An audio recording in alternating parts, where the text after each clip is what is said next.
তোমাদের সাথে কথা বলতে বলতে আমি কিন্তু স্বাস্থ্যকেন্দ্রের কাছেই চলে এসেছি। ওই তো ওষুধের দোকান। দেখি সাইকেলটাকে এখন এখানে রাখি। ও কাকা, এই ওষুধটা দাও তো, ডাক্তার দিদি দিয়েছে। এনে মা। ঠিক আছে, বাবা পয়সা দিয়ে যাবে। ঠিক আছে।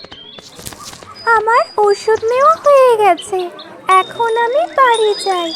বোনকে ছেড়ে একদম কোথাও যেতে ইচ্ছে করে না। সারাক্ষণ মনে হয় বোনের কাছে থাকি, ওর সাথে খেলা করি। আমি চলে এসেছি বাড়িতে। ডাক্তার দিদি, ডাক্তার দিদি, এই নাও, আমি ওষুধ নিয়ে এসেছি। ও আচ্ছা মিনামা, যা তো একটা পরিষ্কার কাপড় নিয়ে আয়। দাঁড়াও, আমি ব্যাগটা রেখে এক্ষুনি